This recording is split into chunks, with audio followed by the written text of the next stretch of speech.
Dahil alam ko, pansamantala lamang ito. Dahil alam ko, bukas makalawa, mawawala rin ito. At lalo masakit dahil hindi sapat ang alaala. Bakit ka pa bumalik sa akin? Huwag mo nitanong. Ilan mo nasagot.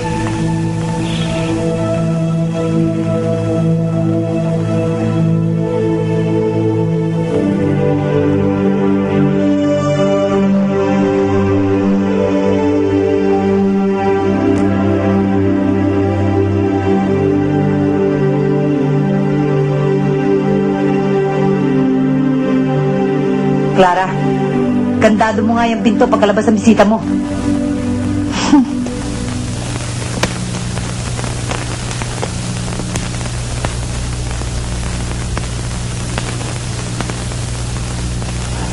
Tutuloy na ako. Good night.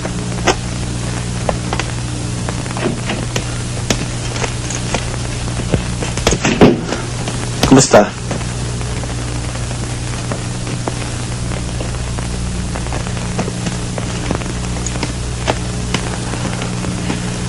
Bye-bye. Bye. Kaya tayo. Sige. Take care. See you.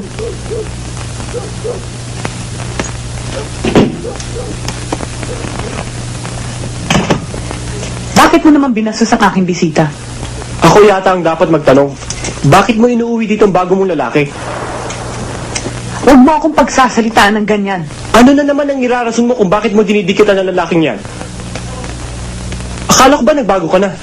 Siya na lamang ang kaisa-isang lalaki rumirespeto sa akin. Respeto ba yung gawin ka lang niyang kabit? Kung talagang ginagalang ka ng lalaking yan, iisipin niya na muna meron siyang pananagutan. At oras na magkarelasyon siya sa'yo, pambabastos na rin yun. Wala akong ipaliliwanag sa'yo. Ano kahantungan ng pagsasama niyo? Aasa-asa ka? Naiiwanan ng lalaki niya ng asawa niya? Para gawin ka respetadong babae? Hindi ko iniisip yan. Nagpikit mata ako nung tungkol sa pagkatao mo. Pero ngayon, nandidiri ako sa ginagawa mo. Huwag mo kong iiyakan oras na inabuso ng lalaki mo pagkatao mo. Akala ko pa naman ikaw na lamang ang nakakaunawa sa akin. Akala ko rin yun.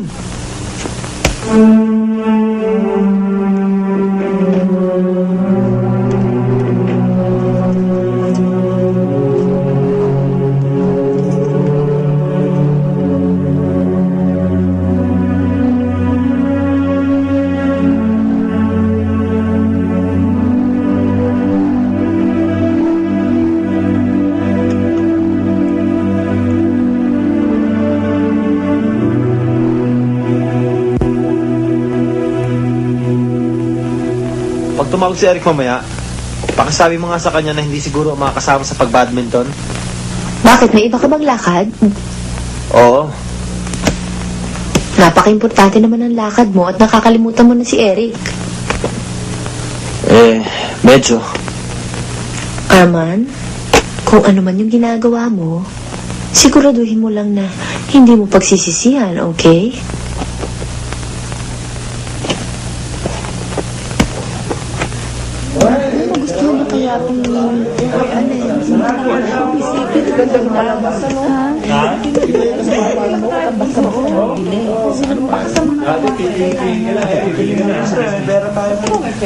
Saan ba yung tindahan sinabi niya magkikita kayo?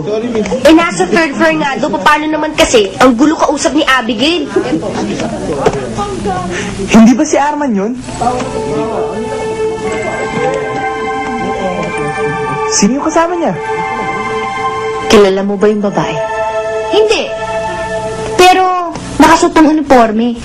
Siguro tatrabaho sa mga shopping center o sa mga tindahan doon. Pero alam mo, nung pa man ha, nagtataka na ako kung bakit naman kasi pinakasalan mo pa yung lalaking yan. Alam mo, kung talagang mahal ka ni Arman, iiwanan ka ba naman niya pagkatapos babalik-balikan ka na lang niya? Huwag mo nang gatungan, alam kong ginagawa ko. Pag akong lumaban, gusto ko harap-harapan.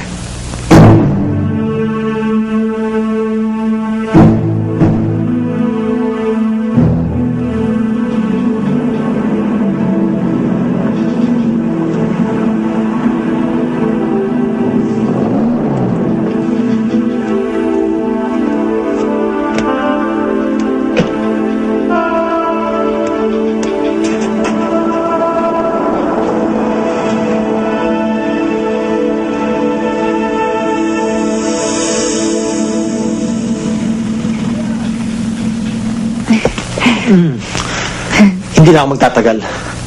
May lakad si Bettina. Walang tatao sa bahay. Magaling.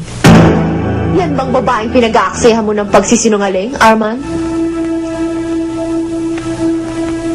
Bettina, anong ginagawa mo dito? That's brilliant, Mr. Chongson. Akala mo ba'y nagpunta ako dito para makipagkaibigan sa kasosyo ko sa'yo? Let's go. Don't you dare touch me! Ikaw, ano ba talagang plano mo? Gusto mo ba tuhugin ang lahat ng lalaki sa pamilya ko? Sumpa ka ba sa buhay ko? Tama na! Talagang tama na. I thought you had a better judgment to find a woman who's better than me. Kung sa ganyang uri mo lang ako ng babae pagpapalit, talagang tama na. Napakababaw ng pagkatao mo.